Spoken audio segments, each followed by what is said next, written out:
Hey guys, this is Austin. Today is the launch of the iPhone X, which could be the most hyped phone of the year. Well, unless you count this, of course. I recently did a video on the Pixel 2, and I came away with it thinking that it is one of my favorite phones I've ever tried. But how does it stack up to the iPhone X? So if we pop this guy open, we see designed by Apple in California. Who cares about that? What I care about is the iPhone X. Wow, it actually is a little bit thicker than I thought. It's probably about the same as something like the 8, but interesting. The black looks really nice. So that, along with the metal band that's sort of this dark chrome, this is a good looking phone. But before we get too far into it, let's see what else we get. Surprise, surprise, inside the box is the standard power adapter, even though, you know, this iPhone supports not only wireless charging, but also fast charging. But, you know, this works. We also get a pair of Lightning ear pods, as well as the Lightning to 3.5mm adapter, same as pretty much all the iPhone 7s, 8s, that kind of thing. And there is a Lightning to USB cable. So with the iPhone X powered up, the first thing I notice is the notch. Now to be fair, the bezels around the rest of the phone are really tiny, probably smaller than pretty much anything besides maybe something like a Galaxy S8. But the notch, it's noticeable, although I don't think it's gonna be that big of a deal. Just using it for 3 seconds, I've almost forgot it's there. Put the iPhone side by side with the Pixel 2 and the Pixel 2 XL, and you'll see it's actually fairly similar to the size of the standard Pixel. Now that is even including the fact that this has a 5.8-inch display, which is nearly as big as the 6-inch display on the XL2. All this being said, I actually prefer the standard size of the Pixel 2 for reasons that I'll get into in a minute, but it is hard to argue with just how nice of a piece of hardware the iPhone X is. My only slight issue with the hardware is the camera hump. It's a lot larger than I would expect. Now to be fair, the Pixel XL2 does have a little bit of a camera hump, but compared to the iPhone X, which just kind of rattles around, it's a lot bigger. On the other hand, the iPhone X does support wireless charging, where the aluminum-backed Pixel 2 does not. Both phones are IP67 rated, which means that in theory, they should survive under 1 meter of water for 30 minutes. However, if you watched my iPhone 7 Plus video last year, it died in about 7 seconds of being in a bowl of water. So, here goes nothing. Ooh, all right, iPhone X is in. Now let's get the Pixel in.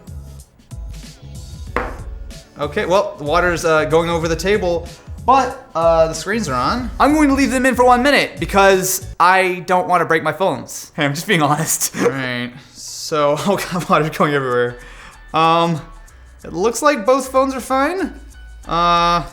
Sweet, I don't have to spend a bunch of money on new phones. Inside the iPhone X is the Apple A11 Bionic chip, which has 3 high-power cores and 3 low-power cores, 3 GB of RAM, and either 64 or 256 gigs of storage. On the other hand, the Pixel 2 has the Snapdragon 835, which takes 4 high-power cores and 4 low-power cores, puts them together with 4 gigs of RAM and either 64 or 128 gigabytes of storage. When you take a look at the performance in Geekbench though, it is not even close. The iPhone X is hands down the fastest phone out there. On the graphics side with GFX Bench, while it's a little bit closer, it's still really hard to argue with the iPhone X, which is really impressive considering that the iPhone has 2 fewer cores. At this point, not only is it faster than pretty much any other phone out there, but it's starting to approach a lot of high-end laptops. Of course, benchmarks are one thing and real-world use is another.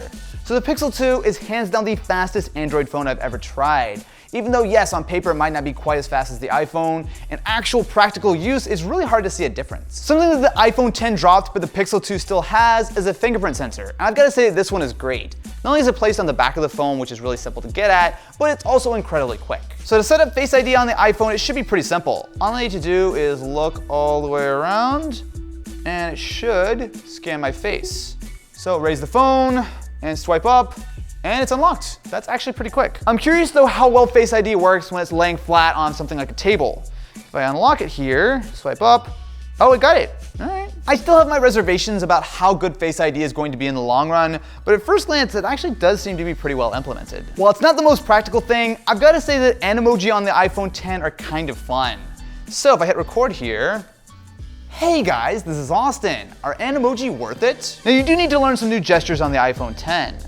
So instead of having a home button, instead you swipe from the bottom to leave an app, and then you swipe up and to the right to pull up your multitasking. And from here you can go between your different apps, or you can use the little thing on the bottom to actually scroll between which app is open.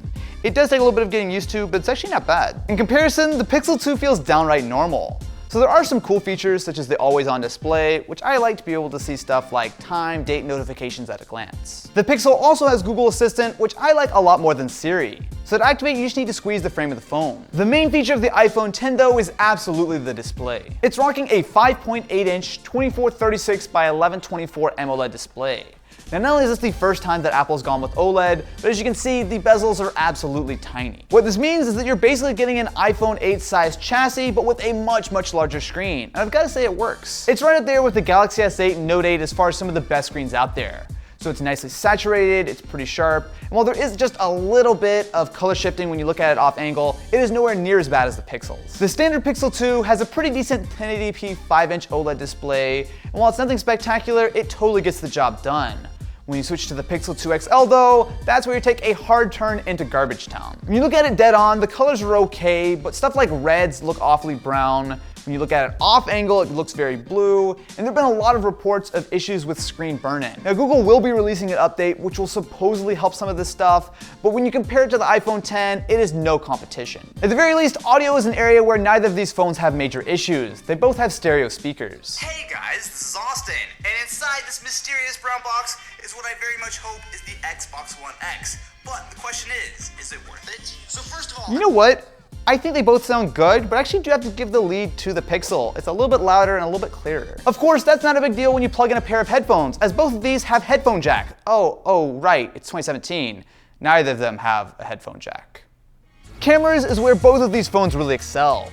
So the Pixel 2 has a 12 megapixel camera, and the iPhone 10 has a pair of them, one wide angle, one telephoto. While it might only have a single camera, some of the images that I've gotten from the Pixel 2 really are incredible. The auto HDR does a great job of bringing a ton of dynamic range into a shot, and it does a really good job of being very sharp. It's also optically stabilized just like the iPhone, and the low light performance is not bad either. There's really not a lot to complain about with the Pixel. When it comes to the iPhone 10, you're also getting solid dynamic range, and because it is the same camera from the 8 as well as the 8 Plus, you're also getting nice saturation. A lot of the images look a little bit punchier than on the Pixel. Both cameras also have a portrait mode. So let's start with the iPhone 10. That's not bad. So one of the advantages of this phone is that both of the cameras are optically stabilized, which actually does make a pretty big difference for portrait mode compared to the 8 Plus. On the other hand, the Pixel 2's portrait mode is purely based on software. So if you look closely, you'll see that it's not quite perfect. So some of the edges are a little bit soft and it doesn't fully blur the background in this shot.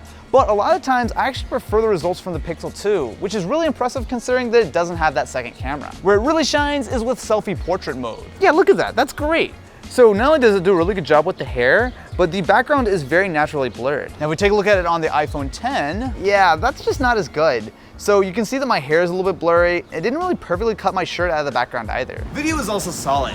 So this is what the 4K 24 looks like from the iPhone 10, and especially when you look at stuff like stabilization and color, it's nice.